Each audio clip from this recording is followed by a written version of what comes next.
Welcome back to Good Day on this Thursday morning. Always happy to welcome our buddy back here, Ryan Eldridge at Nerds on Call. And this is a little spooky, what you say is going on here, right? It is, and it's kind of what happened was a few weeks ago, Vizio, major TV manufacturer, got in trouble with the Federal Trade Commission, sued for $2.2 million because they were spying on people watching their television. Whoa, wait a minute. They were actually, there's like a camera in the TV where they can watch you on your couch? Well, not exactly, but okay, there are other things in your home that are watching you too, but we'll get into that here in a second. Okay. But what Vizio got in trouble for was essentially they were taking data, viewer data, and linking it to the ISP that the TV was connected to. So they were watching not only what you were doing on television, but they were also seeing what you were doing while you were online. Oh. And so for an example, if you saw a commercial online of Supergirl, and you're like, oh, I kind of want to see that show, and then you watch it on the television, they'd report that back to advertisers and say, hey, check out what this guy's doing. Does that kind of make sense? 11 million people over the course of 5 years, they were watching people.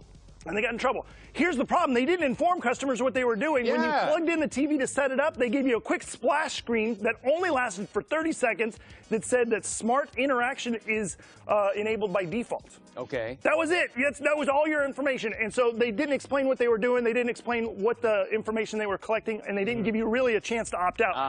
After that 30 seconds, that splash screen went away and you couldn't get back to it.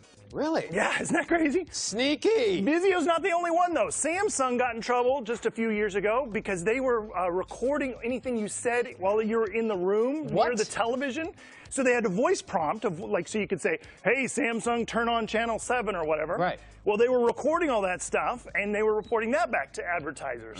Kind of crazy. So if you have an Xbox One with a Kinect, or if you've got an Amazon Echo in your home, or Bethany you've got, has one, yep. or if you've got a Google Home, all these products are listening all the time. They're always on there waiting for you to say, hey, Google Home, tell me how to get to the store. Yeah. So what you want to do is never plan a crime in front of your Amazon Echo, because it's recording you. That's a good point. Does that kind of make sense? That's a good point. Don't plan a crime, period. But yeah, let's just go back on that. So one of the ways you can protect yourself is you can just disconnect it from the internet, but then you lose all that cool functionality. Yeah. And so here's some cool ways to fix it. If you've got a Vizio TV, go and press the menu button on your television, select System, select Reset and Admin, highlight Smart Interactivity, and then just turn that off. And that Vizio will stop tracking you. If you've got a TV that was built before 2011 or after 2016, it's off by default, but within that window of 4 or 5 years, you're in trouble. If you're on Samsung, you can disable that voice recognition feature, so it'll stop recording you. But keep in mind, every time you're on the internet, all of your ISPs, your Facebook, everybody, they're looking at where you're going and what you're doing. So you're never really going to get away from this kind of thing. So always check out your terms of service, that thing we never read, and find out what they're tracking. Wow.